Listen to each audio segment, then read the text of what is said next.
Hello, welcome. Thank you. I'm Elizabeth from Tangerine. I want to personally thank everyone for coming out tonight.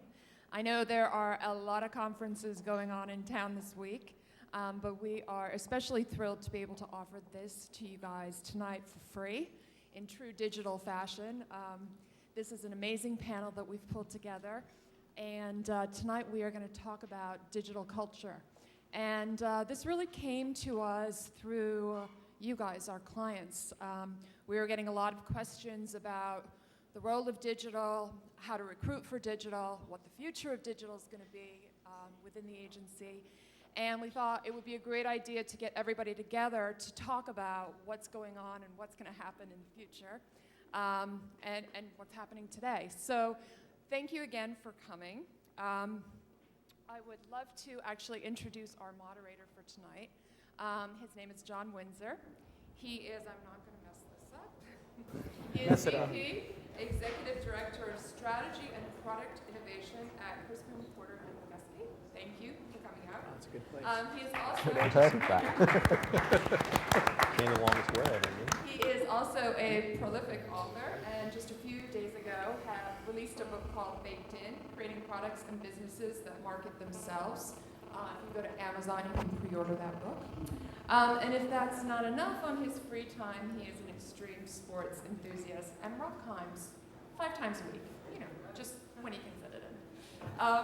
It's easier living in Boulder than New York. I know. He's convinced me that it's actually an easy thing to do, and that he has a rock climbing wall in his house. So, yeah, okay. So please welcome John Winsor, and I'm going to hand it over to him to introduce all of the panelists for tonight. Thank you. Thanks, Liz. I think we should give a big, thanks to Tangerine for putting this together. It's really great to be here, and I'm excited because I think these are all the questions. When I got the list of questions, all things we've been talking about at Crispin, trying to figure out. I think all of us are in this world where lots of flux and disintermediation and disruption. So, really stoked to be up here and listening to you guys talk about what's happening with your agencies. Maybe to kick it off, what we should do is just introduce yourself. Terrace, why don't you start? But also answer the question, describe the digital culture maybe in a few words. Oh, God. Put Right in the spot. Right? Hi, everyone. I'm Terrace Wainer. I'm an executive creative director at RGA. I've been there for about 3 years after spending about 15 years in traditional advertising. So I'm basically starting a second career now. The culture is an amazing culture, and I think the word that really sums it up best is that it's collaborative across the board. And I'm really not lying. Bob's not telling me to say that. So it is a very collaborative culture. Hi, I'm James Cooper. I'm creative director here at Saatchi's. I've sort of done the flip side of Taras, I guess. Well, I started off in traditional advertising and then have been a digital creative director for 7 or 8 years, and did a year at Anomaly doing sort of product development and stuff like that, and have just joined Saatchi's. So I've been here 4 or 5 months. I would say that the digital culture here at Saatchi's, we were asked to do it in 5 words. So being a copywriter, I stuck to that 5-word limit. Perfect. So my 5 words were promising but under the radar. Hello, I'm Rick Webb. I'm one of the founders of the Barbarian group. I've been in digital for about, like 10 years now. Before that, I was in computer science and economics, and then at Ernst & Young for a little while. But I did a traditional agency stint and then a couple digital stints before this. And I would say our digital culture is probably pathologically obsessed with not changing its culture. They're just kind of obsessed with how much they love it and they don't want to change it. It's nice. They're happy. I'm Mike Geiger. I'm the Chief Digital Officer at Goodby Silverstein in San Francisco. It's actually my first agency I ever worked at, and I've been there for about 6.5 years. Before, I worked in small production shops, design shops. And our culture, I would describe it as evolving. Slowly getting there. I'm Matt Spangler. I'm independent right now. I'm not working directly for an agency. But prior to this, the last 5-month span, I was a partner and helped build the Happy Core Global for about 5 years prior to that, which was really focused on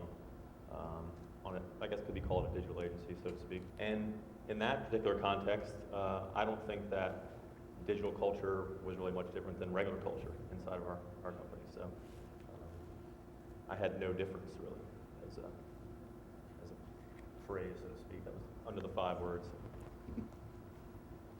Well, I'm Hashem Bajwa. I work with Jorga 5 as the Director of Digital Strategy, which is sort of a fancy way of avoiding actually explaining to anybody like what you really do.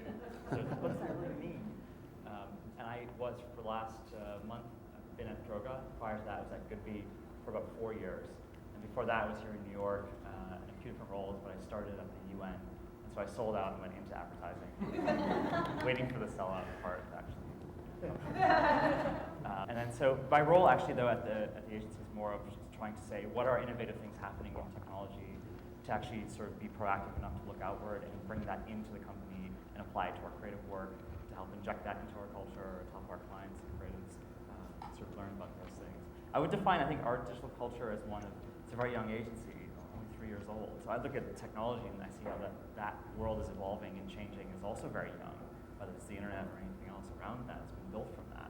So I think our culture is one that will be different in a year or 2 years or 5 years, just as the internet and technology will be different in a few years. The evolution of both will be very interesting to watch. Hashem, I think that's a good place to start for the next question, and that is, how do you stay ahead of the curve? I think all of us are struggling to do that, right? I see it every day at Crispin, where some people are very, it doesn't matter age differences, but some people are diving in and doing, exploring all this technology themselves and building things and playing, and other people are really, adverse to that. I think it's all of that, and it's appropriate for people that what they want to learn. You'll go to different places to stay ahead of things based on what you want to get out of that.